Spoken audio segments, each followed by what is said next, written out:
Okey, Assalamualaikum. Selamat sejahtera semua. Jadinya untuk hari ini kita akan tengok part yang kedua untuk penyelidikan produk dan pasaran. Minggu lepas kita dah tengok sedikit sebanyak mengenai apa itu objektif, apa itu penyelidikan, apa yang maklumat yang kita perlu dapatkan daripada pengguna kita. Antara-antaranya adalah data psikografi dan demografi, prosedur untuk mendapatkan maklumat dan sebagainya, dan penyelidikan jugalah. So kali ni kita akan tengok ataupun kita akan belajar mengenai penyelidikan produk dan pasaran. Okey. Apakah tujuan yang kita buat dalam pembelajaran kali ini? Yang pertama, kita dapat nyatakan trend jualan, keperluan pelanggan dan permintaan pasaran. Seterusnya, kita nak terangkan metodologi yang digunakan semasa menjalankan tinjauan produk. Seterusnya, senaraikan prosedur dan pendekatan dalam menjalankan produk. Ini adalah apa yang kita akan belajar dan apa yang kita nak dapatkan daripada pembelajaran kali ini. Okey, so kita tengok dulu. Apa itu trend jualan? Pernah dengar tak istilah trend? Selalunya kalau dekat dunia luar kita panggil trend ni macam ikut perkembangan semasa, fashion, viral, benda viral. Tapi untuk pemasaran sama juga trend jualan. Kita tengok keadaan semasa untuk jualan dalam satu syarikat tu. So, dia kata kat sini, trend jualan ialah metodologi untuk memahami hasil jualan yang membantu dalam memenuhi trend pasaran dalam tempoh masa tertentu. Hasil jualan adalah petunjuk corak jualan daripada corak jualan yang diikuti oleh pelanggan dalam tempoh masa tertentu. Maksudnya kita letak ataupun kita nak tahu macam mana satu keadaan tu melalui trend ni lah. Mostly trend ni kita gunakan, kita lihat dia melalui carta-carta. Lagi senang nak tengok dia naik ke, dia turun ke. Okay. So, tujuan kita nak faham trend ni supaya yang pertama kita boleh membandingkan prestasi syarikat dengan syarikat dalam industri sama. Sebabnya trend tu maksudnya, contoh kita ambil satu baju, kita ambil baju wanita sebab wanita banyak baju kan. So kalau tengok sekarang trend baju wanita adalah baju yang macam zaman dulu bentuk aurat macam tu kan. So banyak syarikat yang bersaing untuk keluarkan produk yang sama supaya dapatkan keuntungan. Mari itu baru kita tahu, baru kita tahu syarikat kita tu kat paras mana. Contohnya trend sekarang ni, banyak syarikat ni, tapi kita pun salah satu pada syarikat tu, kita tak tahu kita kat tahap mana. So, untuk nak pastikan kita punya produk ni keluar dekat pasaran, diterima di pasaran, kita tengok trend jualan kita. Berapa banyak orang beli dalam masa sehari? Adakah orang tu suka pakaian kita, berapa banyak jumlah pembelian. That's why kita kena faham trend jualan ni. Okay, so next, supaya dapat menjalankan perniagaan mengikut trend semasa, macam saya kata tadi lah, bila kita tahu trend jualan kita naik ke turun ke, adakah macam mana tahu kita berjaya ke tidak melalui trend ni adalah bila jualan kita tinggi dengan benda yang kita buat. That's why itu maksudnya kita dah mengikut trend semasa. Okay, seterusnya, memberi kefahaman kepada syarikat untuk merancang strategi pemasaran jangka pendek dan jangka panjang. Dan seterusnya, untuk mengekalkan pelanggan sedia ada. That's why sangat penting untuk kita faham, untuk kita tahu tentang trend jualan ini. Okay, next. Kajian yang sentiasa dilakukan untuk mengenal pasti trend pasaran ini memang setiap tahun, setiap hari, bukan setiap hari lah, setiap bulan syarikat akan buat. Sebabnya syarikat nak tahu diorang kat tahap mana. Adakah apa yang diorang buat sekarang ni berbala ke tidak? So macam mana nak tahu? Kita kena buatlah trend jualan ni. So antara kajian yang kita boleh buat, yang pertama adalah perubahan jumlah daripada jualan terakhir. Maksudnya daripada last month dengan bulan ni berapa beza? Naik ke turun? Macam tu.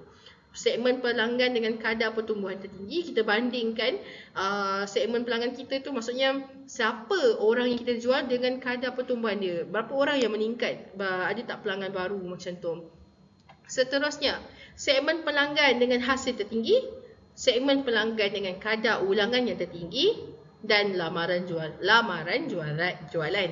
So ini adalah benda yang kita tengok untuk benda yang kita buat untuk tengok trend pasaran kita. Okay, so next kita nak tengok pula kumpulan pelanggan. Apa itu kumpulan pelanggan? Jadinya kumpulan pelanggan ni adalah secara umum pelanggan apa yang diperlukan oleh pelanggan apabila menggunakan satu produk. Contohnya kita ambil makanan. Kalau dia beli makanan tu supaya dia rasa kenyang, ataupun kalau dia ambil suplemen tu supaya dia lagi sihat. Pada asasnya kita ada dua jenis dalam kita punya keperluan. Kita ada dua lagi jenis keperluan, iaitu yang pertama keperluan umum dengan keperluan individu. Keperluan individu ni dia lebih kepada untuk diri sendiri. Contohnya macam makanan, oksigen, air yang boleh buat kita sustain ataupun terus hidup. Mostly ini untuk diri sendiri. Baju, pakaian, itu semua adalah salah satu untuk diri sendiri. Tapi kalau dalam kes keperluan ataupun umum, dia lebih kepada macam keadaan satu tempat, kesesiaan rumah, pekerjaan kegemaran dan mungkin juga keuangan. That's why dia terbahagi pada dua lah. Umum ni dia macam general, semua orang kena ada. Tapi kalau untuk individu ni apa yang dia nak, dia boleh usaha sendiri ataupun dapat sendirilah. Macam tu, okey? Okey, tujuan memenuhi keperluan pelanggan. Yang pertama, kita nak wujudkan pelanggan setia. Next, untuk mewujudkan kepuasan pelanggan apabila mereka menggunakan produk syarikat, membantu syarikat menyalahkan produk. So, kaedah yang kita boleh guna untuk kaji keperluan pelanggan ni adalah yang pertama, kita lakukan penyelidikan.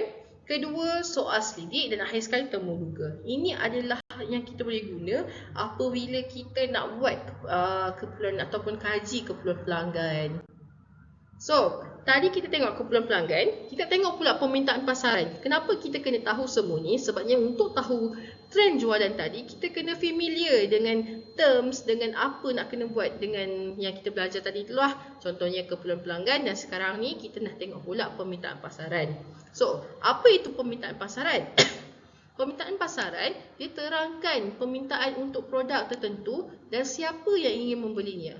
Ini ditentukan oleh bagaimana pengguna sanggup memelanjakan harga tertentu untuk barangan atau perkhidmatan tertentu. So kat sini kita boleh tengok yang pelanggan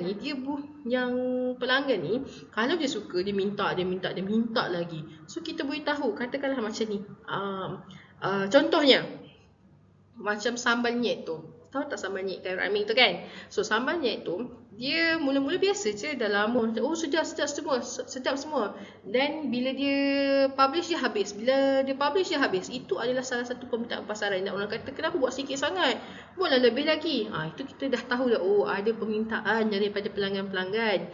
So bila adanya permintaan, maksudnya kita punya syarikat ataupun produk kita tu terimalah, dia sukai lah. So bila kita tahu banyak orang minat, banyak orang suka, banyak orang nak, kita kena buat apa?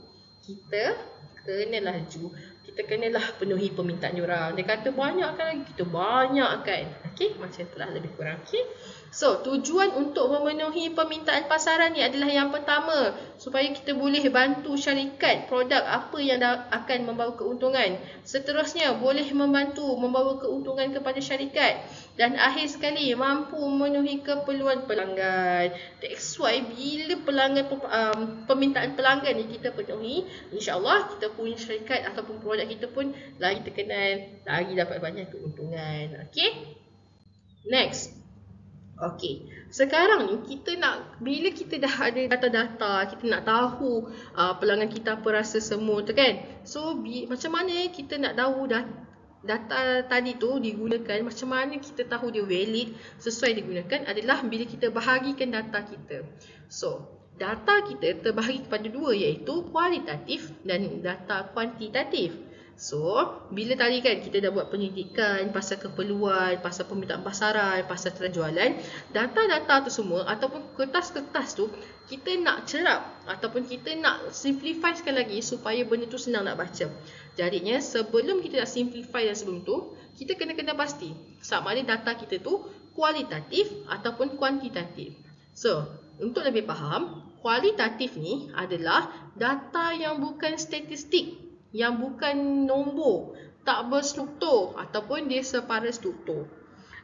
Data kualitatif ni mostly dia lebih daripada untuk nak gambarkan sifat, attribute, label, dia nak gambarkan perasaan. Ini adalah kualitatif, benda yang tak boleh kita nak kira.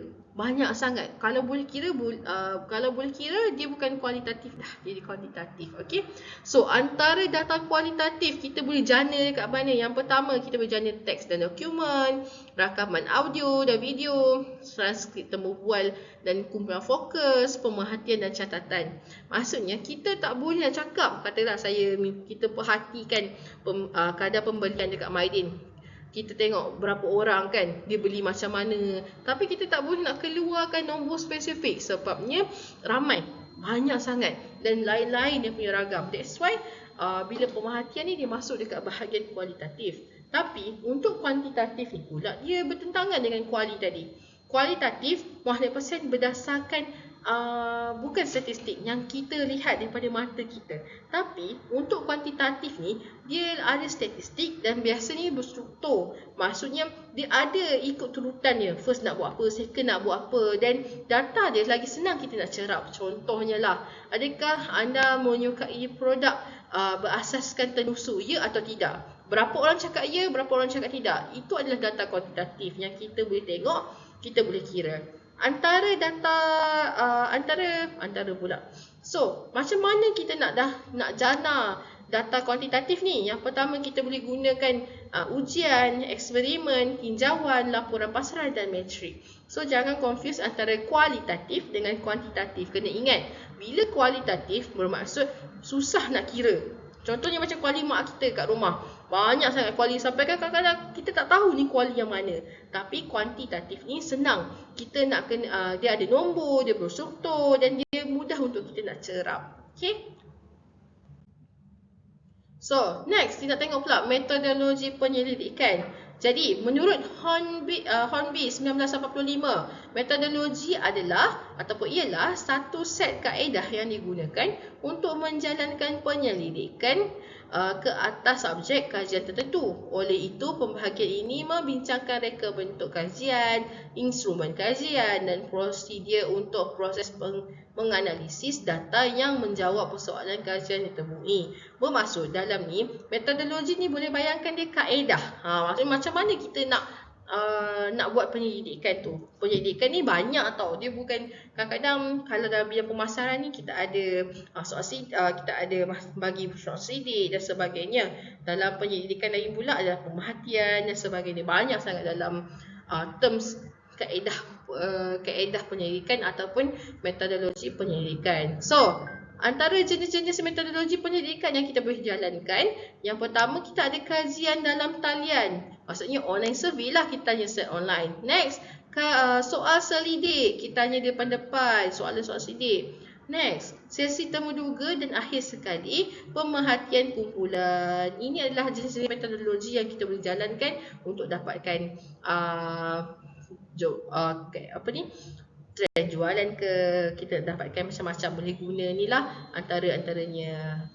Jadinya pertama kita akan tengok kajian dalam talian. Jadinya kajian talian ni adalah salah satu cara untuk kita dapatkan data mengenai kita punya pelanggan. So, tinjau kajian dan talian ni kita gunakan platform internet untuk kita nak kumpul data kita. Mostly hampir semua di kalangan kita kan guna internet. So, sangat bagus untuk kita cari kita punya customer untuk buat kajian kita menggunakan platform internet. Kalau kita tengok kat tepi ni, ini adalah salah satu contoh macam mana soalan daripada internet lah. Sama sahaja macam biasa, cumanya dia melalui internet. Okay. Yang kedua, macam mana dia berfungsi? So, dia kata tinjauan terdiri daripada soalan tinjauan yang boleh diedarkan dengan mudah kepada responden dalam talian melalui internet, melalui email, atau mereka hanya boleh mengakses tinjauan jika mereka mempunyai sambungan internet. Maksudnya 100% kelemahan ataupun macam mana dia fungsi adalah menggunakan platform internet. Okey, so kelebihan kita guna internet yang pertama, lebih jimat masa, betul, lagi senang untuk kita nak akses, untuk kita nak cari, tak perlu kita keluar dan cari orang semuanya di hujung jari. Seterusnya lebih tepat, lebih fleksibel, jimat kos dan soal sidik boleh diakses oleh responden. Tak perlu responden nak kena jawab satu-satu, kena tulis apa semua, tak perlu. So aplikasi yang kita boleh gunakan untuk buat survey, kalau kita minta orang untuk buat ataupun kalau kita nak buat dan nak gunakan platform apa kan. So yang pertama macam biasa Google Form atau bahasa Melayunya borang Google. Seterusnya Survey Planet, tinjauan live, tinjauan ketik pantas, Yalsign, tinjauan di mana-mana tempat, buat tinjauan dan tinjauan Gizmo. Ini adalah aplikasi yang boleh kita gunakan untuk buat survey dalam talian. Seterusnya kita ada soal selidik. So soal selidik ialah satu set soalan atau item dalam bentuk bertulis. Ia merupakan alat yang direka khusus untuk mengumpul maklumat bagi tujuan analisis yang boleh menjawab persoalan kajian. Maksudnya kita gunakan soal selidik ni untuk jawabkan kajian kita. Pernah tengok tak soal selidik? Soal selidik ni dia sama dengan tinjauan atas talian, tapi soalan dia menggunakan kertas. Macam tu, okey? So, apa ciri-ciri soal selidik ni? Yang pertama, dia kena memenuhi objektif dan persoalan kajian, mempunyai kesahan alat pengukur, maksudnya dia validate, sesuai kita nak guna dan dia boleh diukur. Okey, mempunyai keupayaan untuk mempercayai, next praktikal boleh dilaksanakan. Okey. Okey, kita ada dua jenis soal sidik. Yang pertama, kita ada bentuk terbuka dan bentuk tertutup. So, macam mana, apa dia bentuk tertutup, butiran tertutup, butiran terbuka ni? So, butiran tertutup ni adalah di mana item borang tutup ialah item yang memerlukan jawapan ya atau tidak. Maksudnya kita sediakan soalan dan kita dah bagi jawapan. Hanya kita punya responden ataupun pengguna kita hanya perlu tanda tick ataupun hanya perlu pilih ya atau tidak. Sebab tu nama tertutup. So kalau tengok kat sini, dekat dia punya, kita panggil dekat tengah-tengah ni, nampak tak? Dia ada bagi pilih skala 1 sampai 5, boleh pilih sendiri. I make myself prepare for the math subject. So pilih 1 sampai 5. Tahap mana dia prepare tu? Pilih, dia kata 5. Kiranya jawapan kita dah siapkan, soalan pun kita siapkan, responden hanya jawab sahaja. Okey? Seterusnya, apa kelebihan kita guna soalan tertutup? Yang pertama, boleh dijawab dengan mudah, senang sangat dijawab. Seterusnya, mengambil masa yang singkat, tidak mengalihkan pandangan responden daripada topik yang dimaksudkan, berbentuk objektif dan mudah diatur serta dianalisis. That's why kita guna butiran tertutup ni. Sangat senang nak analisis, tapi kelemahan dia, kita tak tahu apa kita punya customer nak ataupun kita punya responden tu nak. Sebabnya dia dah 100% berdasarkan apa yang kita bagi soalan tu kan. So diorang tak ada nak jawab sendiri, dia tak ada jawapan dia sendiri.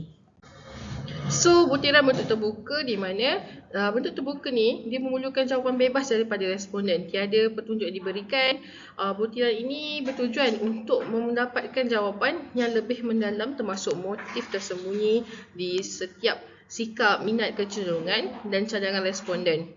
Jawapan terbuka ini agak sukar untuk dinilai, disusun dan dijadualkan dalam laporan. Maksudnya kita kalau guna jawapan terbuka ni memang dia agak susah untuk sukar untuk kita nak letak dia dekat dalam kita punya laporan sebagainya. Tapi apa yang terbaik dalam ni, kita punya customer ataupun pengguna kita lagi senang nak faham, lagi senang nak cerita apa pendapat dia, apa dia punya minat. Kiranya tak ada jawapan yang tertutup yang dia perlu hanya pilih saja. Dia boleh ceritakan, dia boleh keluarkan apa sahaja yang dia minat dan dia suka dalam bentuk butiran terbuka ini. So, apa kelebihan menggunakan soalan terbuka ni? Yang pertama, responden bebas menyuarakan pendapat, seterusnya dapat mengukur keikhlasan jawapan mereka. So, next, sesi temuduga. So, sesi temuduga ni adalah kita gunakan temuduga sebagai kita punya salah satu bentuk kajian. So, penggunaan kaedah ini untuk mengumpul maklumat kajian tinjauan. Kaedah pelaksanaannya adalah dengan mengadakan temu bual secara lisan dan jawapan direkodkan oleh pengkaji secara bertulis melalui rakaman elektronik. Temu bual ditaktifkan sebagai perbualan dua hala yang bertujuan untuk mengumpul maklumat penyelidikan. Temu bual ialah interaksi bersemuka antara penemuduga, pengkaji dengan responden. So, sesi temuduga ni adalah kita temuduga, kita bercakap dengan kita punya responden mengenai kita punya produk ke, kita punya perkhidmatan ke, secara langsung ataupun tak langsung. So, that adalah temuduga temuduga lah. So kita ada dua jenis temuduga. Seperti biasa kita ada temuduga berstruktur dan temuduga tidak berstruktur. Di mana temuduga berstruktur ni kita dah sediakan satu soalan yang tetap dan jawapan yang tetap. Hanya perlu cakap ya atau tidak. Tapi untuk tidak berstruktur ni kita secara spontan dan pelanggan kita ataupun responden kita pun akan jawab secara spontan. Seterusnya adalah pengumpulan data di mana pengumpulan data ni menggunakan kadar kuantitatif atau kuantitatif di mana kita boleh kira sebabnya jawapan dah diberikan, soalan pun kita dah bagi. Seterusnya kalau untuk tak struktur ni dia kualitatif sebabnya kita tak dapat nak kita tak dapat nak tahu kesahan dia, kita tak tahu berapa betul apa yang dia cakap tu sama tak dengan apa yang dia rasa, dan kita tak boleh nak bagi tahu apa yang dia cakap kat kita tu, kita tak boleh nak interpret kepada bentuk yang lain. Okey. Jenis penyelidikan, penjelasan dan penerokaan. Jenis soalan tertutup untuk struktur dan soalan terbuka. So yang lain ni kita tak guna sangat. Kita akan next lah. So, tadi kita tengok temuduga, kita tengok soal sidik, kita tengok tinjauan atas talian. Sekarang ni kita akan tengok pula pemerhatian kumpulan. Di mana pemerhatian kumpulan ni adalah di mana kita tengok kumpulan ataupun kita perhatikan orang dalam satu tempat. Kadang-kadang secara dia tahu, kadang-kadang dia tak tahu yang dia perhatikan. So, istilah penyelidikan pemerhatian digunakan untuk merujuk kepada beberapa jenis kajian bukan eksperimen di mana tingkah laku diperhatikan dan direkodkan secara sistematik. Maksudnya satu-satu kita cek sama ada dia tu apa tindak langkah dia selepas ni, adakah dia buat dengan betul, apa yang dia akan lakukan dan seterusnya. So secara umum tujuannya adalah untuk mendapatkan pandangan tentang ciri-ciri tertentu individu, kumpulan atau persekitaran. Seperti yang dijelaskan sebelum ini, penyelidikan pemerhatian bukanlah eksperimen kerana tiada apa-apa yang dimanipulasi atau dikawal. Maksudnya kita tak ada apa yang kita kawal, tak ada apa yang kita manipulate, 100% berdasarkan apa yang responden, apa yang kita punya kajian lakukan. Dia tak tahu pun kadang-kadang kita hujut dekat situ. So, kelebihan menggunakan pemerhatian kumpulan adalah sangat mudah untuk mengkaji dan memerhati tingkah laku peserta dalam kumpulan pemerhatian. Seterusnya, pengkaji lebih memahami situasi responden dengan lebih dekat. Pengkaji dapat membina hubungan dengan baik dan sihat dengan responden. Dan akhir sekali, kaedah pemerhatian dapat membantu kajian untuk memerhati tingkah laku sebenar responden dan dapat membuat kajian kes secara inklusif dan intensif. So, ini adalah prosedur macam mana kita prosedur dan pendekatan dalam menjalankan survey. Yang pertama, kita kena tentukan populasi dan sampel. Seterusnya, kita kena tentukan jenis kajian dan akhir sekali kita kena reka bentuk soalan kajian. Dan yang ketiga tadi dan akhir sekali adalah edarkan kajian dan kumpulan respon. Maksudnya ini adalah sedikit sebanyak macam mana prosedur untuk kita untuk kita buat survey.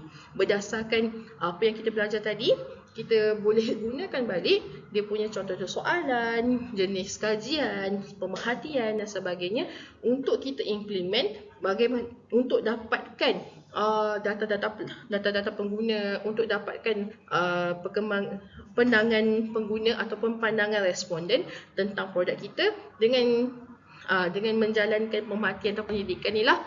Okey, so untuk kali ini boleh tengok dekat bahagian nota. Nanti saya akan berikan kertas tugasan dan sila buat tugasan. Nanti masuk kelas kita akan bersama-sama untuk tengok dia punya jawapan sama ada betul atau tak. Okey.